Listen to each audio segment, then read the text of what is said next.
Hey everyone, it's Nancy, and today I have my June wrap up. I read a total of 7 books this month.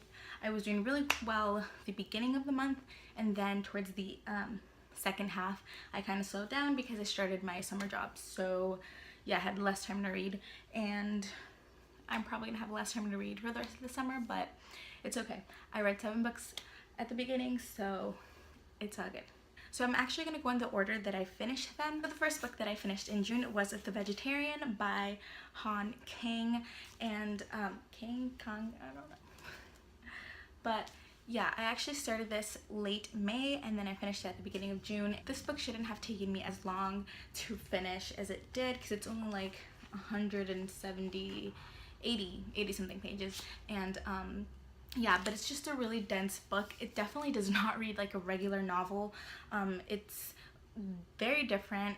I thought I was gonna read like a regular novel going into it. It has 3 acts, all of different perspectives from different characters in the book, and the main character actually does not have a perspective.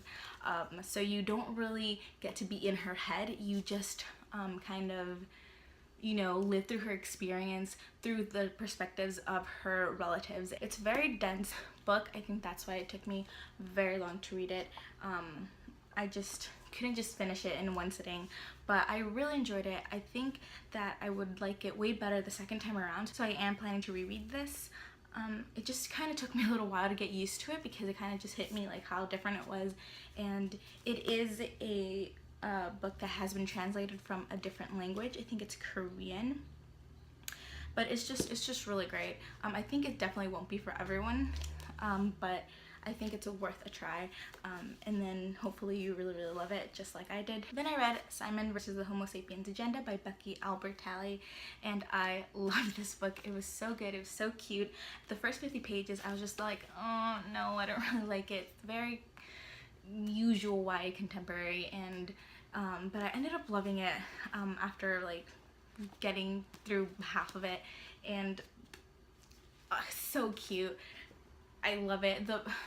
The style of the writing is just so natural for like a high school student. It's not forced, and it's just, and the characters are all, the relationships, oh my god, the friendships, they're so realistic. They're like realistic high school friendships, and I think this book is just so cute and amazing, and I cannot wait for the movie.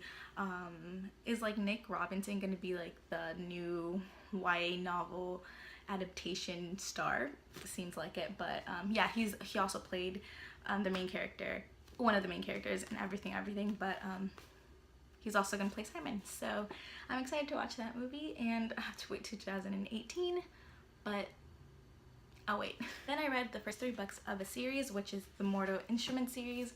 So I read City of Bones, City of Ashes, and City of Glass. And the reason I have 3 different versions of like the books, they're not all the same, is because the first one I got it at a used bookstore because I didn't want to buy a new one in case I didn't like the series. So I got it in the old covers, and then I wanted to find out what happened after the first one, and they did not have it at the used bookstore, so I had to buy it new.